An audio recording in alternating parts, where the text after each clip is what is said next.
Agora eu vou contar pra vocês como é que começou esse meu projeto com a dança, né? De onde que veio isso? Tudo começou quando eu falei que eu queria fazer Mulheres com Flores. Não tinha nada a ver com dança, mas eu falei pras meninas ali da mentoria que estavam comigo, abri pra outras pessoas também, pra gente comprar flores e fazer uma aula que tem mais a ver com o feminino. Aí eu trouxe o IN na época, né? Mal sabia que o que tinha a ver com o feminino era a dança.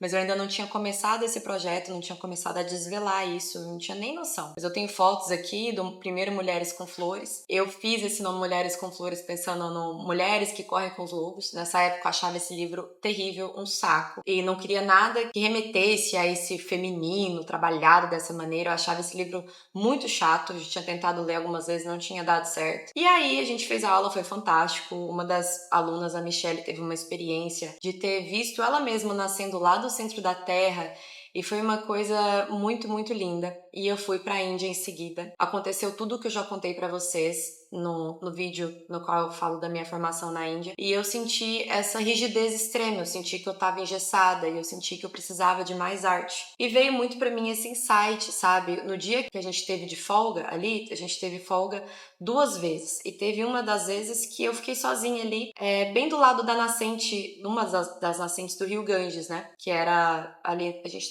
fez a formação em uma montanha. E era o lugar que eu gostava, ficar ali na fonte, ficar na água, ficar mergulhando. E esse dia eu coloquei uma música, como eu tava sozinha, e comecei a dançar. Gente, eu me senti tão bem dançando.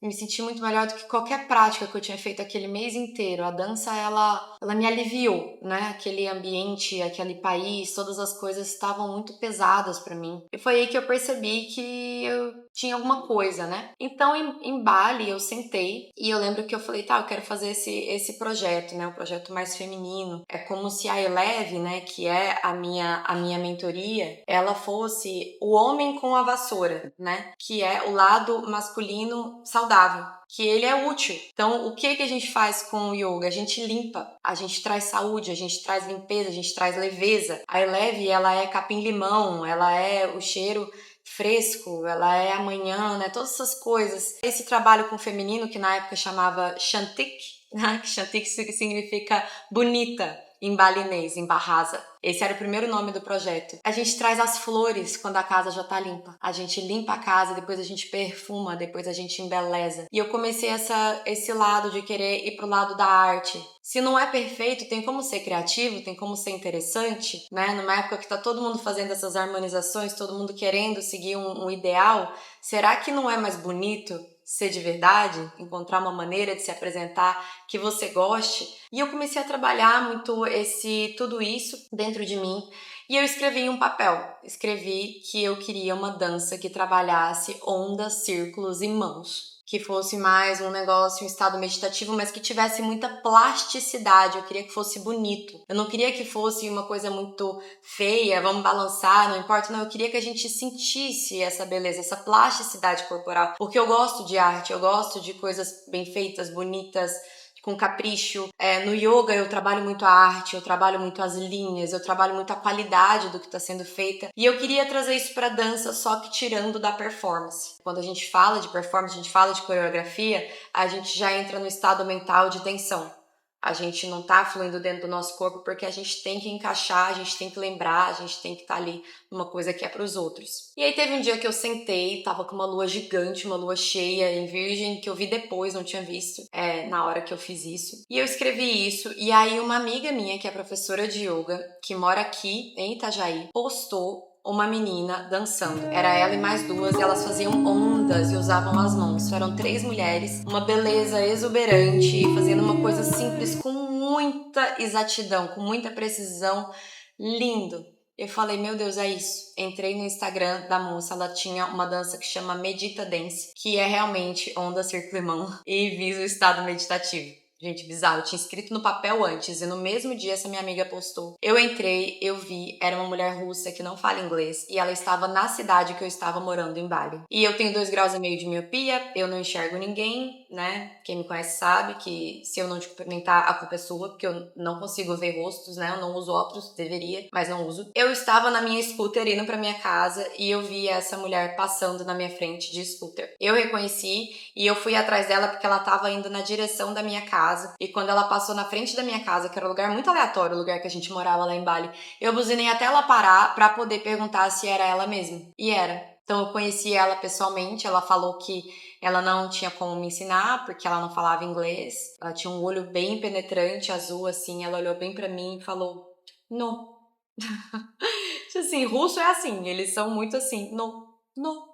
Mas eu entendi, assim, depois eu consegui comprar o curso dela 2 anos depois, né? Ela não tinha curso, ela não tinha nada. Estudei bastante a maneira que ela ensina, que ela passa, e ela fala muito. Ela fala. É mais fala do que prática, né? Apesar da gente ter que praticar muito para conseguir integrar no corpo, eu entendi que ela realmente não ia conseguir ter o mesmo estilo, a maneira que ela faz isso sem conseguir falar inglês. Aí depois disso, que eu conheci ela, eu voltei pro Brasil, aí eu entrei na plataforma da Karina, que é a Corpo Selvagem, e aí foi uma outra experiência, não tinha nada a ver com isso dessa plasticidade, ondas, círculo, mão, nada. E ela trabalha muito realmente a gente acessar o nosso campo psíquico com a movimentação repetitiva do quadril. E ela trabalha isso e ela faz isso. Eu sou extremamente aterrada. Eu já tomei ayahuasca 4 vezes e nunca vi nada, nunca senti nada, só fico esperando passar. Tô realmente uma pessoa que eles chamam esse tipo de pessoa de âncora, né? Eles falam que esse tipo de pessoa são as pessoas que têm que estar mais no lugar de guiar. Eu fiz essas aulas online com a Karina e mesmo assim comecei a ter muitos sonhos lúcidos, muitos sonhos lúcidos. Foram pouquíssimas aulas, mas o trabalho dela é riquíssimo.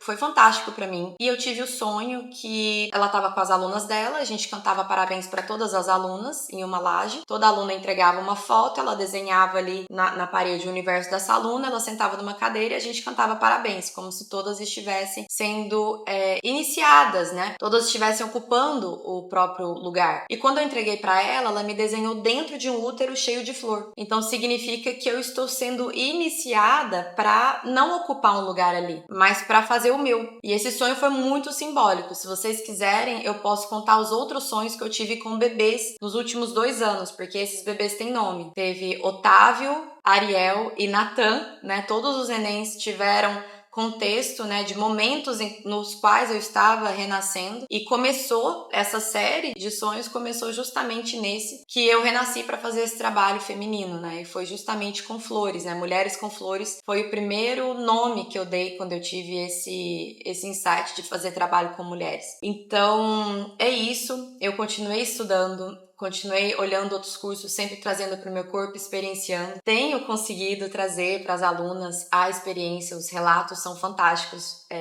Os lugares que vocês visitam me surpreendem, eu sempre fico muito feliz, porque a gente é canal, a gente é veículo e é muito difícil, né? Da gente acreditar na gente mesmo, que a gente está fazendo uma coisa em parceria com a divindade. Então, quando a gente faz e vê o resultado, a gente vê resultado através de vocês, é inacreditável, assim, até hoje eu tenho muita dificuldade de receber os feedbacks, receber os agradecimentos. E mesmo assim eu agradeço a vocês por estar comigo, por topar muitas aventuras que eu trago aqui. Tudo que eu faço, eu sempre organizo, sistematizo o máximo possível, mas nesse lado da dança eu tento de maneira muito intencional deixar aberto uma parte para o mistério, não ficar sendo muito técnica. Eu aproveito do fato de que eu não sou professora de dança, eu não tenho background, eu não tenho a experiência, né, com isso, para realmente trazer o simples, para trazer a essência, para trazer a beleza possível para corpos que não são treinados em dança uma vida inteira. E eu queria também deixar aqui a observação. Depois que eu fiz todo esse trabalho com o feminino, que eu voltei de Bali, eu peguei para ler o Mulheres que Correm com os Lobos e foi uma experiência completamente diferente. Eu li um livro que chama A Jornada da Heroína antes. Ele me deixou com uma fome muito grande desse lado, dessa profundeza da mulher.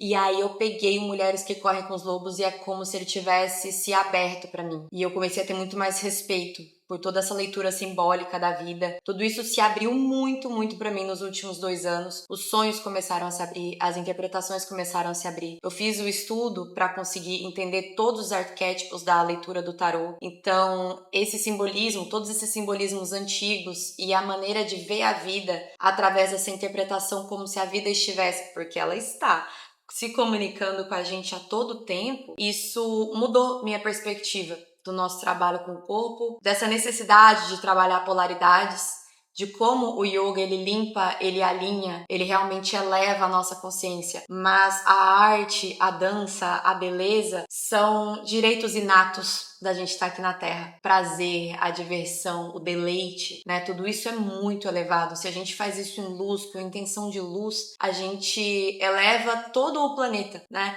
Eu pensava que a gente tinha que elevar com o yoga, com a seriedade, com a meditação formal, mas isso é só uma parte. A gente precisa muito de alegria, a gente precisa muito de prazer, a gente precisa de muito amor, muita beleza para conseguir transformar e para conseguir estar feliz aqui na Terra. A gente precisa estar feliz aqui porque a nossa alma veio para experienciar. Dentro do yoga se fala de Prakriti e Purusha, né? Que é a ideia de que a matéria única, a matéria não diria matéria, né? O espírito único, ele veio experienciar e ele começa a fazer parte da matéria. Ele veio para poder experienciar, para poder passar por isso, para poder retornar à fonte. Então é como se fosse quase um videogame, no qual a gente sai da unidade, esquece de onde a gente veio e veio experienciar, e a gente pode experienciar da maneira mais elevada através da nossa mentalidade. A gente intencionalmente vibra dentro disso.